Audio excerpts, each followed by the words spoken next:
a questão 305, que foi aplicada no ano de 2018, nas provas das unidades prisionais, como de costume. Primeiro vamos fazer uma resolução rápida dessa questão, para quem já sabe um pouquinho aí da química orgânica, né, funções orgânicas e isomeria, que é o assunto dessa questão. E depois da resolução rápida, eu mostro um pouco mais de detalhes sobre a questão como um todo. Ok? Então, várias características e propriedades de moléculas orgânicas podem ser inferidas analisando a sua fórmula estrutural. Então, aqui a gente tem duas fórmulas estruturais. Na natureza, alguns compostos apresentam a mesma fórmula molecular e diferentes fórmulas estruturais, ou seja, tem o mesmo número de átomos de cada tipo, porém a disposição desses átomos na estrutura é diferente entre um e outro. Quando isso acontece, essas substâncias, né, são chamadas de isômeros, como ilustrado nessas duas estruturas aqui. Então, ou seja, a gente tem aqui dois isômeros, duas substâncias que apresentam a mesma fórmula molecular, ou seja, o mesmo número de átomos de cada tipo, porém a disposição deles é diferente. Entre as moléculas apresentadas, observe-se a ocorrência de isomeria. De qual tipo de isomeria? Ótica, função, cadeia, geométrica ou compensação? Então, são dois isômeros e observe as duas estruturas. Elas são exatamente idênticas. Concorda que se eu rabiscar isso aqui, ó, olha o que eu vou fazer. Aqui.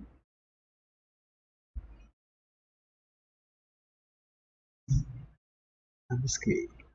Faz de conta que ficou igual do lado de lá. Tem alguma diferença entre essas duas estruturas? Não tem mais nenhuma diferença. A única diferença está aqui nessa hidroxila. Vou apagar o rabisco que eu fiz. Olha só. Na molécula da esquerda, essa cunha está preenchida e na da direita, essa cunha está tracejada. O que isso significa? Significa que essa hidroxila está entrando no plano do papel, se a gente fizesse o desenho espacial dela, e essa aqui está saindo do plano do papel.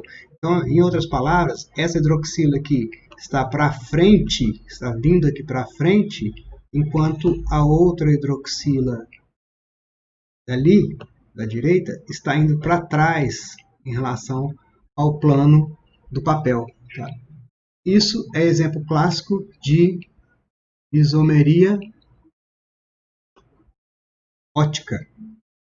Na isomeria ótica, o que varia é a posição espacial. Né? Eu precisaria de uma representação tridimensional. E essa cunha preenchida na esquerda ou tracejada na direita, indica que a posição espacial, né, que não tem como a gente fazer isso no plano do papel, então a gente usa essa representação, indica que essas hidroxilas estão alternadas em relação ao plano do papel. Isso gera isômeros que têm propriedades ópticas diferentes, né, de desviar o plano da luz polarizada. Beleza? Então agora vamos para a resolução mais detalhada um pouco. Então, pessoal, como eu tinha destacado, o que define para a gente a resposta de forma rápida, para quem já conhece desse assunto, é essa cunha aqui, preenchida, né, no primeiro desenho, com a função álcool aqui. Vou chamar essa aqui de estrutura 1 e essa aqui de estrutura 2 para facilitar. Tá? E outra característica muito importante é que na segunda estrutura, né, a cunha está tracejada. Tá? Essa diferença aqui, nessa representação, já jogou a resposta para a gente para isomeria ótica. Tá? Isso significa que as estruturas, né, a parte plana da estrutura, elas são idênticas, porém a parte espacial, ou seja, a parte que foge do plano, na estrutura 1 tem uma hidroxila que sai do plano do papel, é como se essa hidroxila estivesse apontando aqui rumo à câmera aqui do celular, e a outra hidroxila estivesse afundando, né, para dentro do plano do caderno aqui, ok? Bom, como são isômeros, eu vou pegar esse desenho e passar aqui para forma totalmente plana, sem preocupar com a isomeria agora. Então eu vou redesenhar, né, agora sem a preocupação com essa hidroxila aqui, se ela está entrando ou saindo do plano do papel, eu vou redesenhar essa fórmula estrutural, que aqui está com traços, né, a fórmula estrutural de traços. Eu vou colocar uma fórmula estrutural convencional, em que cada extremidade ou cada vértice dela aqui representa um átomo de carbono. Se na extremidade tiver um átomo diferente de carbono, ele tem que ser representado, ok?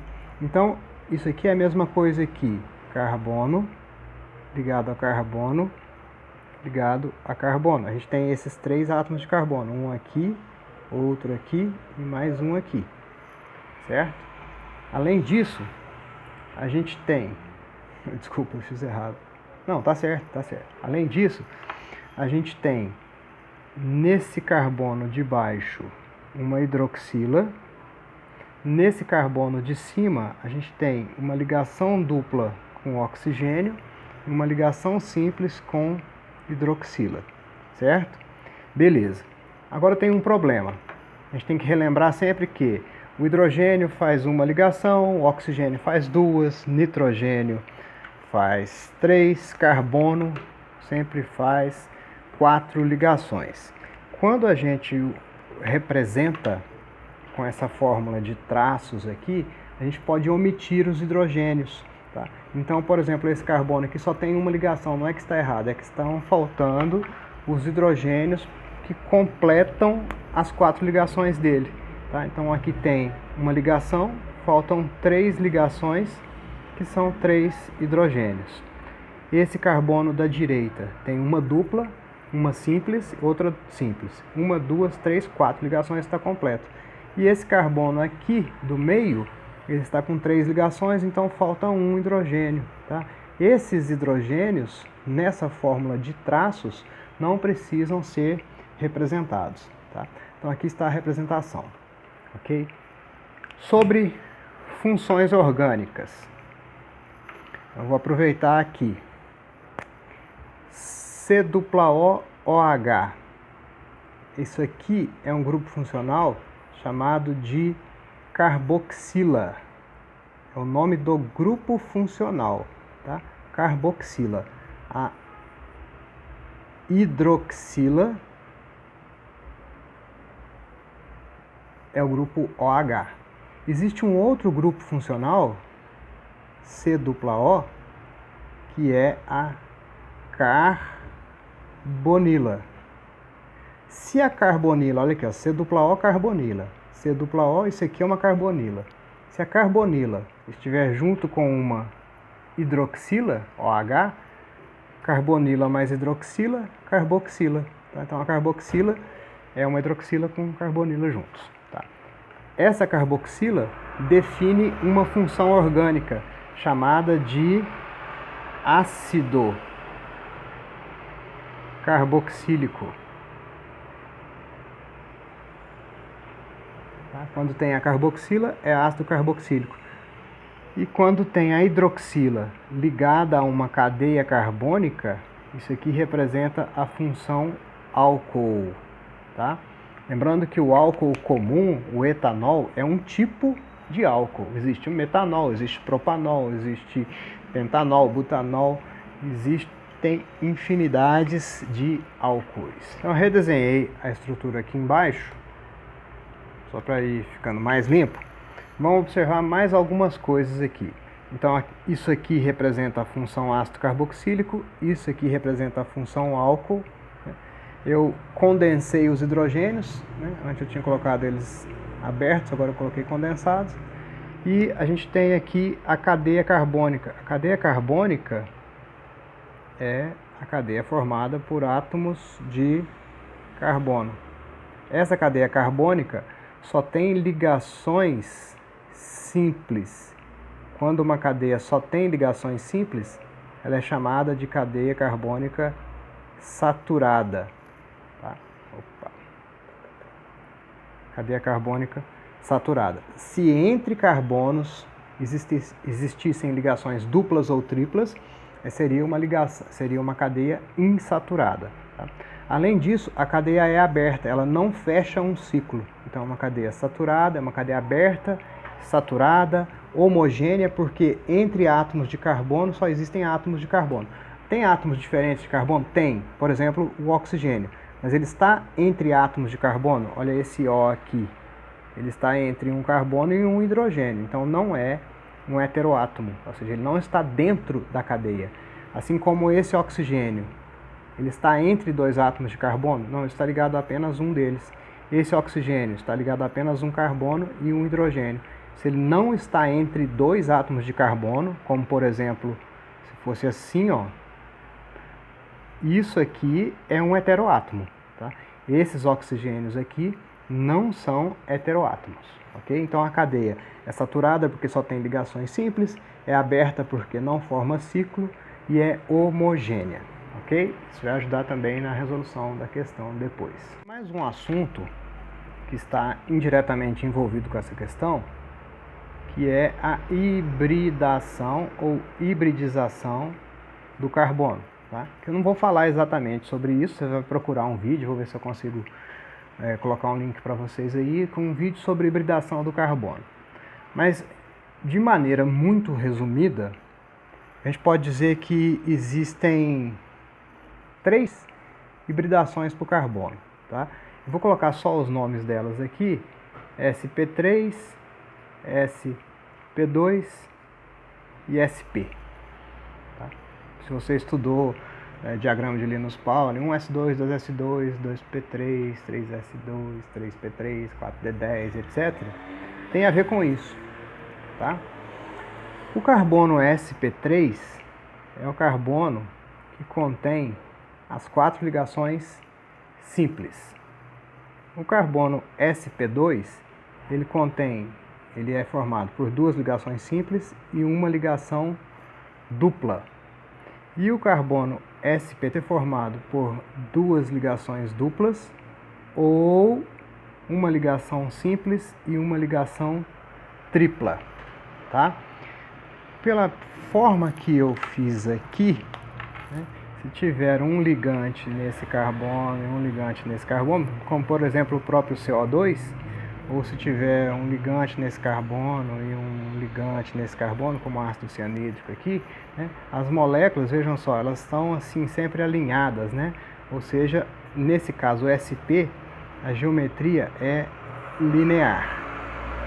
Se o carbono tiver, por exemplo, a hibridação sp2, a molécula forma algo parecido com um triângulo. Então o nome dessa geometria aqui é trigonal. Ela é trigonal e todos esses átomos estão no mesmo plano. O nome dela completo é trigonal plana. Geometria trigonal plana. E essa geometria aqui é chamada de geometria tetraédrica. Tetraedro é uma figura com 4 faces, uma figura geométrica com 4 faces. Então não é isso que está desenhado aqui. Tá? Então agora vamos passar para a representação do tetraédrico. Edro é face, tetra é 4. Então esse carbono tem uma geometria que, entre aspas, se assemelha a um tetraedro. Tetraedro, vou tentar desenhar um tetraedro aqui, é uma pirâmide de base triangular. Aqui. Ok? Nessa base a gente tem 3 ligantes. Ligante A, B, X e Y. Por que eu não coloquei C e D? Porque C é o símbolo do carbono, né? Vai avacalhar a nossa representação aqui. E o carbono está nessa representação lá no meio dessa pirâmide. Então ele está ligado ao Y, ao X, ao B e ao A. Dá para perceber que se a gente fatiar essa pirâmide aqui, se eu fatiar essa pirâmide aqui no plano Y, C, X, imagina que eu fatio ela aqui, vai ficar o A para o fundo do plano e o B para frente do plano. É isso que gera aquela representação que a gente viu na questão. O carbono está aqui, eu vou colocar assim, ó, o C, Y e o C, X, tá? Como se estivessem no mesmo plano. B está saindo do plano, está vindo aqui para frente, né, em relação a essa pirâmide. Então eu represento com essa cunha. E o A também está fora do plano, está indo para o fundo do plano. Eu represento também com essa cunha A e B. A diferença é que quando a gente usa a cunha preenchida, representa saindo do plano do papel. Quando a gente usa a cunha tracejada, entrando no plano do papel. Aqui, saindo do plano, e esse aqui, B e A. Um outro aqui, ó, Y, X. Só que agora, saindo do plano é A e entrando no plano é B. Observe essas duas estruturas. Aparentemente, elas são idênticas. Tem os mesmos Y, Y, X e X, A e B e B. A única coisa que muda é que numa delas o A está saindo do plano e o B entrando. No outro o B está saindo do plano e o A entrando no plano do papel. Esse tipo de substância interage com a luz polarizada e muda, né, desvia a luz. Aqui, como é um exemplo genérico, eu não consigo mostrar isso. Mas é como se uma desviasse a luz para a direita e a outra desviasse a luz para a esquerda. Então, se eu montasse um sistema, né, um sistema de colimador para alinhar um feixe de luz polarizado, tal, etc. Se eu mandasse um feixe de luz para cá, é uma representação bem grotesca, tá, gente? Só para ter uma ideia. Quando a luz passasse por uma dessas substâncias aqui, ela se desviaria num sentido. Quando a luz passasse pela outra substância, ela se desviaria para outro sentido, tá? Isso é o que a gente chama de isomeria espacial, isomeria ótica. Isomeria ótica porque são isômeros que interagem com a luz. E o que se difere neles é para onde a luz desvia. Um desvia a luz para a direita, outro desvia a luz para a esquerda, né? Uma luz polarizada, direcionada, ok? Então essa é a diferença e é por isso que a resposta é isomeria ótica, né, lá na questão. Vamos ver algumas condições aqui. Eu vou pular a letra A, letra B. Função. Será que essas duas substâncias apresentadas, ou melhor, será que essas duas estruturas são isômeros de função? Como a gente pode observar aqui, ó, essa função orgânica é idêntica a essa função orgânica. Essas duas são a mesma função orgânica, que é a função ácido carboxílico. O ácido carboxílico é característico da presença desse grupo funcional que eu desenhei aqui, chamado carboxila. Carboxila, ácido carboxílico. Carbono, 2 oxigênios, H. Isso aqui também pode ser representado como COOH e algumas vezes CO2H. São representações possíveis. Da função ácido carboxílico, a gente tem a função álcool. A função álcool é hidroxila ligada ao carbono. Então essas duas aqui representam a função álcool. Função álcool é representada por carbono com uma hidroxila. Tá? A de cima se chama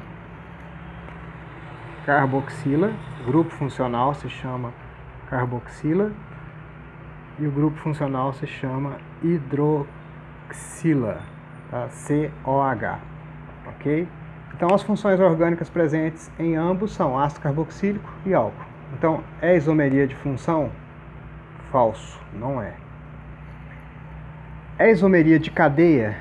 Que tipo de cadeia carbônica é essa? Cadê os carbonos dessa cadeia? Vamos grifar aqui, vamos fazer as bolinhas aqui, ó. Carbono, né, extremidade, e vértice, quando não tiver nada escrito, é carbono. Essa extremidade tem oxigênio, então não é carbono. Então essa aqui é extremidade, vértice, vértice, a outra extremidade tem oxigênio. Então a cadeia carbônica é isso aqui, ó. Isto aqui é a cadeia carbônica, isso aqui é a cadeia carbônica. Tem alguma diferença entre essas duas cadeias carbônicas? Ou seja, uma é cíclica, fechada, e a outra é aberta? Não, ambas são abertas. uma só tem ligações simples e a outra tem a ligação dupla ou tripla entre átomos de carbono, tá? Essa dupla aqui, carbono-oxigênio, aqui não conta não, para a classificação da cadeia. Tem ligação dupla ou tripla? Porque quando tem, a gente chama a cadeia de insaturada. Não tem. Ambas as cadeias só têm ligações simples. Então, são cadeias saturadas. Entre átomos de carbono, existe um heteroátomo? O que é isso? Por exemplo, essa cadeia, 1, 2, 3, 4 átomos de carbono. Só tem átomos de carbono, então a gente fala que é uma cadeia homogênea. Tá? Agora, se eu tivesse uma cadeia carbônica assim, ó, carbono, oxigênio, carbono, carbono, carbono. Entre átomos de carbono tem um átomo que não é carbono, tem um átomo diferente. Então esse tipo de cadeia aqui é heterogênea. Carbono, voltando, carbono, carbono, carbono, carbono, carbono, carbono. Entre átomos de carbono tem algum átomo que não seja carbono? Tem algum átomo diferente deles? Não. Então ambas as cadeias são, as duas aqui, ó, são cadeias abertas ou acíclicas, são cadeias saturadas, ou seja, só tem ligações simples, e são cadeias homogêneas. Existe alguma diferença entre elas? Não. Então não é a cadeia que define uma isomeria diferente. Aqui ambas têm o mesmo tipo, a mesma classificação de cadeia. Tá? Apresenta isomeria geométrica. Métrica. É quando você tem a presença de ligações duplas e ligantes AB, XY, de forma que o A obrigatoriamente seja diferente do B e o X obrigatoriamente seja diferente do Y. Ou seja, quando você tem uma insaturação, quando você tem uma ligação dupla especificamente, e cada um dos carbonos tem dois ligantes diferentes entre si. O A pode até ser igual ao X, o B pode até ser igual ao Y. O que não pode é, no mesmo ligante, no mesmo carbono, os dois ligantes serem iguais. O que não pode é, no mesmo carbono, os dois ligantes serem iguais. Então, isso é uma condição para a isomeria geométrica. Existe uma outra condição para a isomeria geométrica, que é em cadeias cíclicas. Como a nossa cadeia ali não é cíclica, eu não vou falar dela agora, ok? A isomeria geométrica também é chamada de isomeria cis-trans. Tá? Depois a gente vai ver um exemplo específico de isomeria cis-trans, vou explicar mais detalhadamente em outro exercício o que é a isomeria cis-trans. Vamos para essa questão. Tem que ter cadeia cíclica para ocorrer a isomeria geométrica. Ou é cíclica ou tem que ter essa configuração aqui. A gente já viu que a cadeia não é cíclica. Ela tem ligação dupla entre carbonos e dois ligantes diferentes em cada carbono? Não tem. Então também não é isomeria geométrica. Ok? E por último, é uma isomeria de compensação. Aqui, né, eu fiz uma representação bem... Para começar, de compensação, ela tem que ser heterogênea. A nossa cadeia lá não é heterogênea. Mas observa essa estrutura que eu tinha feito aqui, ó. Um carbono, um oxigênio, mais 3 carbonos. Ou seja, 4 carbonos e um oxigênio. Eu vou redesenhá-la aqui diferente. Carbono, carbono, O, carbono, carbono. Essa aqui tem 4 carbonos e um oxigênio. Essa aqui também tem 4 carbonos e um oxigênio. Faltam os hidrogênios, né? Mas o objetivo agora não é desenhar a estrutura. É só mostrar o seguinte, ó. Esse oxigênio aqui, que é o heteroátomo, ele está cercado por 2 carbonos de um lado e 2 carbonos do outro. Esse oxigênio aqui, ó, ele está cercado por 3 carbonos de um lado e 1 carbono do outro. Ou seja, tem a mesma fórmula molecular, né? 4 carbonos, 4 carbonos, um oxigênio e um oxigênio. Porém, o que muda é a posição do oxigênio, que é um heteroátomo, né? Numa cadeia heterogênea, ao longo da cadeia. Isso aqui é um exemplo de isomeria de compensação. Também é chamada de metameria. Tá? Ou seja, quando um heteroátomo muda de posição ao longo da cadeia entre duas estruturas diferentes. Como no nosso exemplo, na nossa questão, a cadeia nem é heterogênea, então não tem como ter isomeria de compensação, ok? Então, Se você soubesse todas as outras, mas não soubesse a ótica, você marcaria aqui, porque você consegue descobrir que não é nenhuma das outras, tá? Mero detalhe, no enunciado está escrito com a nova norma culta, né? Não tem o P, tá? Eu coloquei porque eu sou da escola antiga ainda, e óptica com P é relativo à luz, e ótica sem o P, da nossa antiga gramática, era relacionado ao ouvido. Tá? Então eu coloquei o P só para deixar bem claro para mim mesmo, né? Talvez para vocês não tenham esse problema, que é relacionado à luz, ou seja, a presença dessas representações aqui, hidroxila tracejada entrando no plano, hidroxila com a cunha cheia saindo do plano, já indica que é isomeria ótica, ok? Dúvidas? Entrem em contato e bons estudos!